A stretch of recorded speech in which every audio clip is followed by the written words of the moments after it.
Hey YouTube, it's me, Nezarek, and we're back with another Nez's RE. Today we are talking about, basically, this video isn't exactly for my subscribers. This video is for my instructor, English 102. We have a research paper due, or a project, and today we are actually going to do an in-depth analysis of 3 pieces of literature in our class. To make a long story short, I am using the Nez's RE format. The Nez's RE format is me off the cuff, just stating my ideas and my opinions, and finding valid ways to back those ideas and opinions up. Okay? So, first off and foremost, we are going to analyze each of these texts in our course readings. First off and foremost is We Real Cool.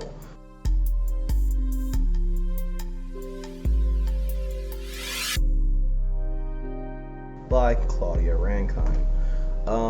Basically, We Real Cool is a way for people to identify themselves as non-victims. This is a social construct that's a subset of another culture in America, which is what it is to be the impoverished person of color who is limited by his race or his or her race, or actually, I guess even economic standing in some situations, and how they deal with it.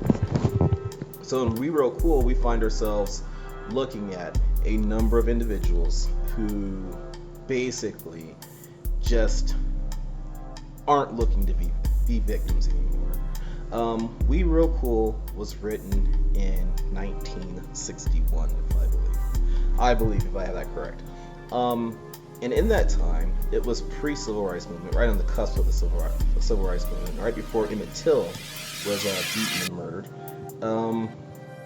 And these people didn't have much to look out for, look up to, look forward to. They didn't have a very good outlook on life, especially the youth. And the youth in every culture rebel when they don't have a bright future to look forward to.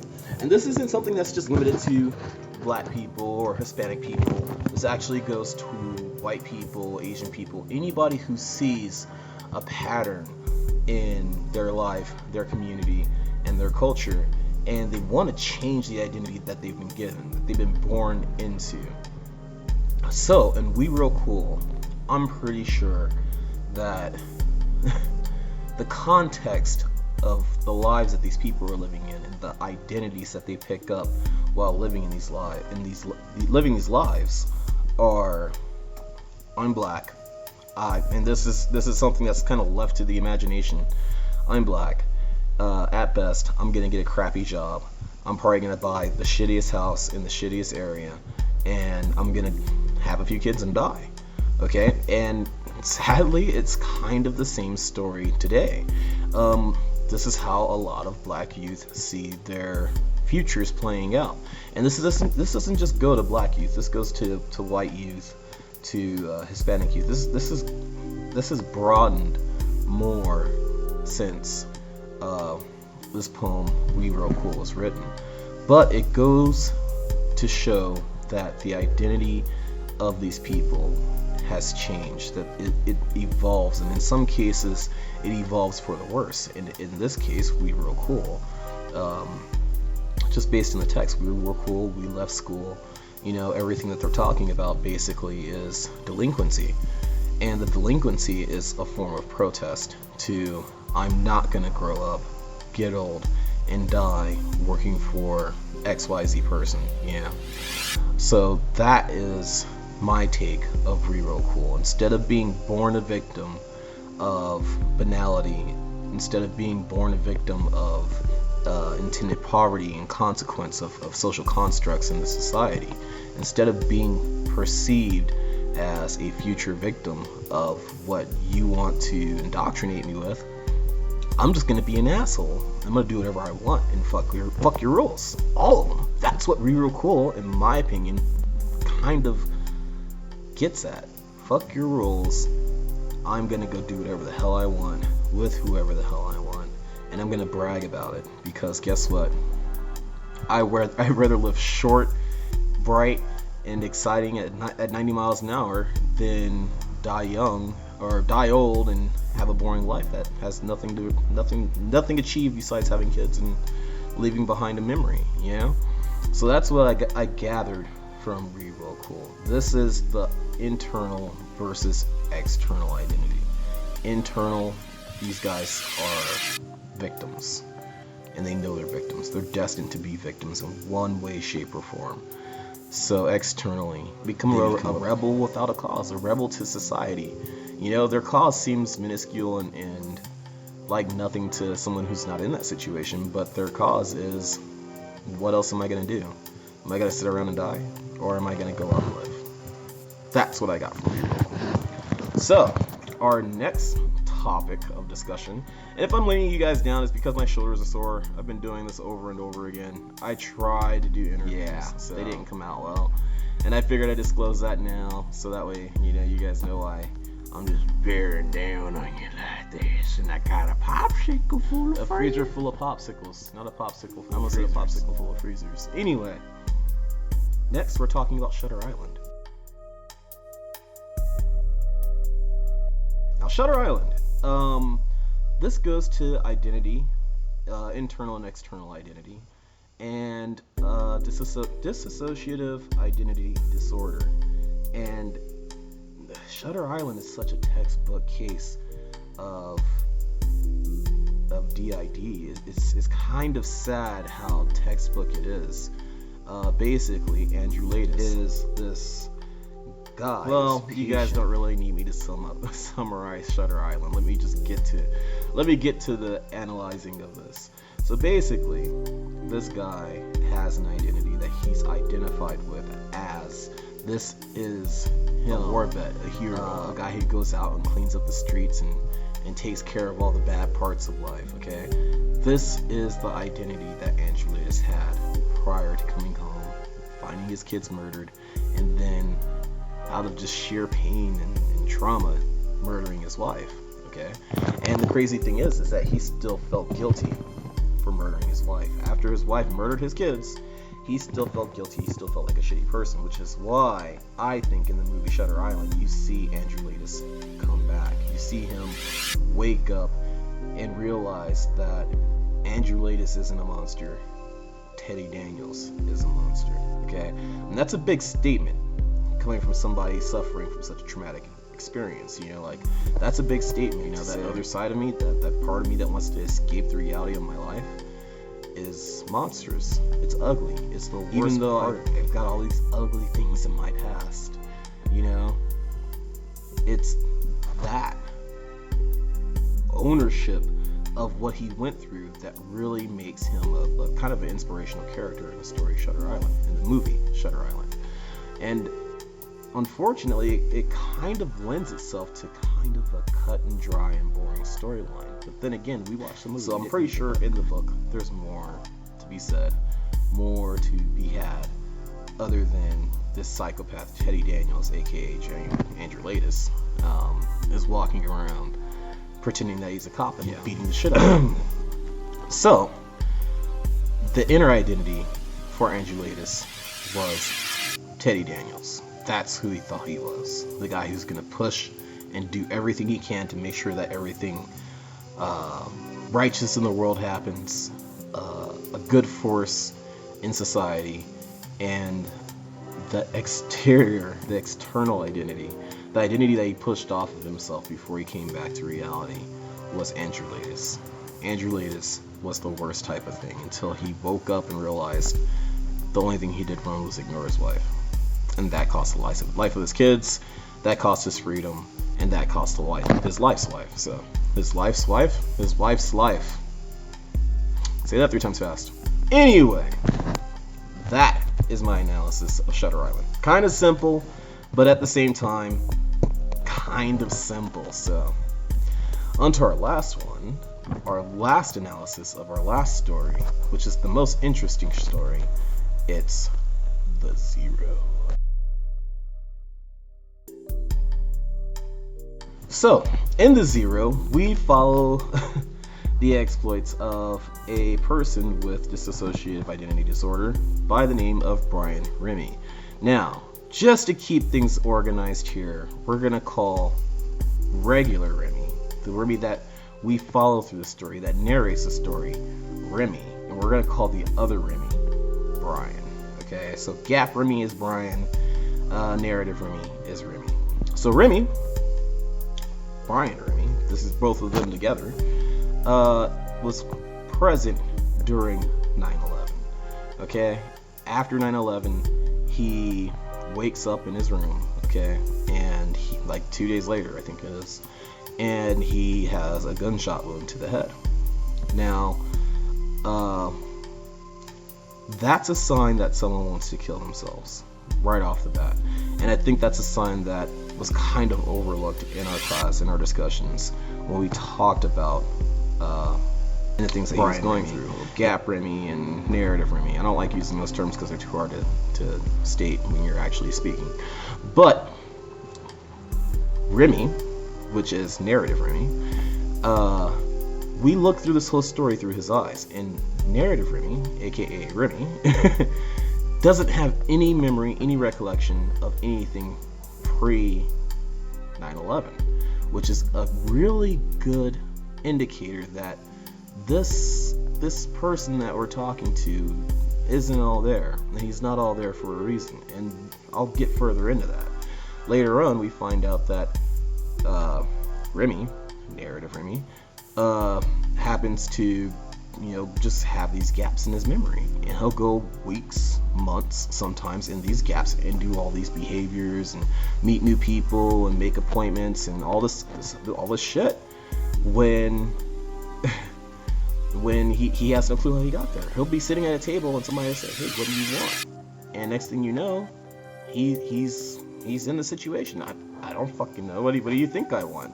And people are like, "Oh, you're playing hard to get." People think that he's a smart ass, and I know I'm summarizing here, but the reality situation is that this guy doesn't know what's going on. And the reason being, and this is my analysis of the situation, is that narrative Remy, aka Remy, is Brian's dissociative identity. Okay? And when I say that, it's because Brian Remy evidently knows what's going on. He knows what's going on with this kid. He knows what's going on around him with other individuals. And he exists on all levels of Remy's reality. Okay? So like he knows who he's talking to. He knows why he's going to these meetings. And Remy's just kind of there. Now this is what I gathered. Okay? And we didn't talk about this in class. This is why I think Brian, aka Gap Remy, is the real Brian Remy, and narrative Remy, aka Remy, is the alter ego, or the personality created, is because there's so many things that point to Brian Remy being a shitty individual pre 9/11. And the thing that he's done that was most out of character was run toward the building to save lives. Okay, so Brian Remy is part of NYPD. I'm guessing it's NYPD. They say the city. They never really say New York, but everybody talks with New York accents. And Brian Remy is a long-time cop with all of these shady-ass characters, like their boss. I'm not sure if he's the police chief or what. They don't really give this guy a title. They just call him the boss, okay? Like the Mafia, like the mob. This guy is the boss, okay? And Remy is his right-hand man. How do you become the right-hand man in a mob? How in a game do you become the leader's right-hand man? It's not by being a nice guy. It's by doing shitty things and doing them over and over again without really worrying about it. And this is where the idea of Gap Remy being the alter ego starts to fade, in my opinion. Because if Gap Remy is the alter ego, how the hell did such a good guy like narrative Remy, aka Remy, end up in a situation where he works for the mob pretty much, where he's pretty much doing dirty things for his boss on a regular basis? The practices, the things that they do in that book, like taking Rolexes out of one of the department stores after 9/11 with dust all over them and handing them out to the freaking to other officers like it's something special, you know, with 9/11 dust still on them. If you're doing shit like that at 9/11, odds are you were doing equally bad things prior to that, and that means that you were creating situations. There wasn't a terrorist attack, an opportunity just shined on you. No, you were doing shitty things prior to that. So Brian Remy, okay, Brian, the real Remy, Gap Remy, created narrative Remy to kind of get away from the fact that he's a shitty person. When he saw all that death, when he saw all of the evil things that happened as a cause of 9/11, that guy just wished he was a better person all of his life. So every time he has a moment, so like let's say with April, okay, and I know I should find it in the text and find the page and everything else. His first encounter with April is after having sex with her, okay? And I think after having sex with her, he started to have feelings for April, and this allowed narrative Remy to take the forefront.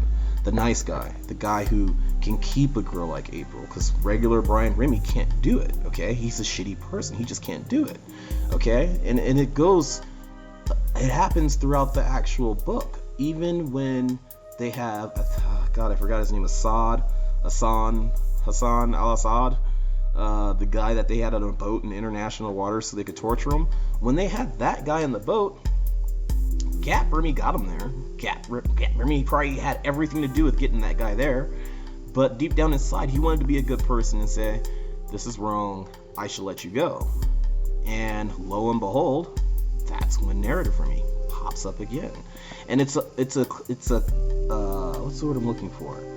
It's a continuing trend throughout the book. If you read the Zero, that every time someone should be doing something right, every time somebody should be stopping something bad from happening, every time that love, compassion, heroism, and morality come into play, that's when narrative Remy pops up. That's when he's triggered. He's triggered into taking over Gap Remy. It's not Gap Remy who's taking over narrative Remy. It's the other way around. And that's why he lasted so long when he was with April, because Gap Remy has something for April. Like, you know, he was supposed to manipulate her, but he caught feelings, and that brought out freaking narrative Remy. I think Brian Remy, the real Remy, the evil Remy, looked at himself after 9/11 and tried to end his life. And after he shot himself in the head, after he did that, that's when narrative Remy was born. And that goes back to internal versus external identity. Okay, so externally, people probably always assume that he was a good guy because he's a cop and this, that, and the other. You know, like, and I know that's so ambiguous. He's a cop, he's a dad, you know, he's well, technically a single dad now. You know, he's a hero from 9/11, you know, like all these things that people are associating with him externally manifested themselves internally after 9/11. A couple of days after 9/11. I'm pretty sure all the thank yous and oh my God, you saved lives, you're a hero, eventually started to trigger things in his brain, and just the experience of being in the building when they fell was enough to crack his mentality, his identity, and create narrative Remy, which is giving us the book The Zero. And if we even look, and I'm jumping around here, I'm sorry. If we even look later on in the story, you find mutual motives, mutual objectives for both Remy and Brian. Okay, when I say Remy and Brian, I mean narrative Remy and Gap Brian, I guess. You find very when he appears somewhere, Gap Remy may get him there, but his intentions is what causes narrative for me to take over. So let's talk about the very end of the book. Spoiler alert! If you're planning on reading The Zero, this is a spoiler alert. So at the very end, Remy's in the subway with the phone to his ear. Okay, he's there for April. Narrative Remy is there for April. That's why he's there. Okay, that's why he wakes up there. Gap Remy got down there to stop Jaguar. Okay, So they both had a reason to be in that subway. That's why he popped up there before he knew it, because two people were running in the same direction at the same time, thinking two completely different things. Okay? Narrative Remy, I gotta go there and stop April. Cap Remy, I gotta go there and stop Jaguar. So they both went there to stop someone, but the overwhelming need to stop April is what got Narrative Remy to wake up and go, there's April. Okay? When he was talking to Jaguar, he's like, what do you want? What are you doing? Blah, blah, blah. Being kind of mean to Jaguar. Guaranteed, if Gap Remy, if April wasn't there, Gap Remy would have took over that situation. And I hate to say it, I think Jaguar would be dead. And there would be no explosion. But, you know, things happen the way they happen for a reason, because that's the way the author wrote it. But it just goes back to the theme of Narrative Remy being the alter ego for Gap Remy. Anyway, that's my analysis. Furthermore, there's more that has to happen here. I just can't remember exactly what it is.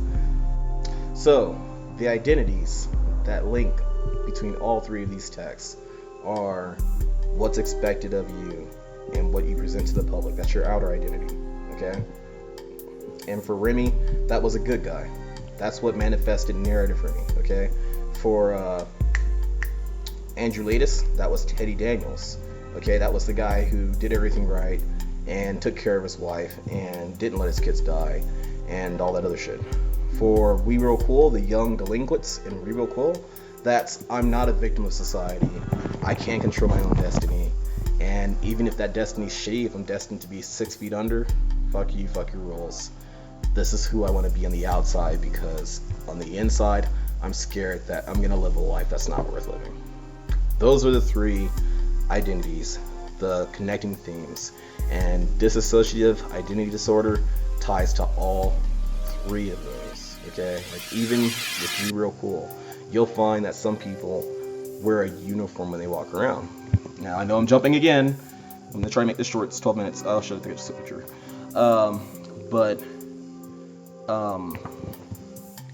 I'm pretty sure that we've all met one of those people that are one person around some friends and a different person around other friends, okay?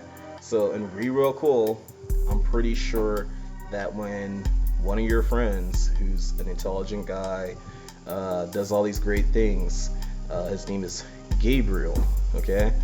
And he's a great guy, but as soon as he gets around those specific friends, he goes from being Gabriel to being G, and G's crazy. G does crazy shit all the time. You don't want to fuck with G. Gator don't like people fucking with his bitches. Anyway, that goes again to dissociative identity disorder, because it's a trigger. It's all triggered by some means, some type of stimulus that requires them to be something different from what they normally are internally, okay? So when you bump into one of those people, don't call them out on their bullshit. Yeah, just feel special that they're able to share who they really are with you. And when they go off in their G, when Gabriel turns into G, just deuces G. Have a good life, yeah? So anyway, this is Nezrak. I hope you guys enjoyed this video. I know this wasn't terribly in-depth. I know I didn't quote a lot of sources, but there is a writing portion to this. I'm actually a little bit better at writing down thoughts than I am at actually, just articulating thoughts, because I go too far all over the place. But anyway, hope you enjoyed this, Miss Gibbons. Have a good summer. Enjoy your wedding. Deuces.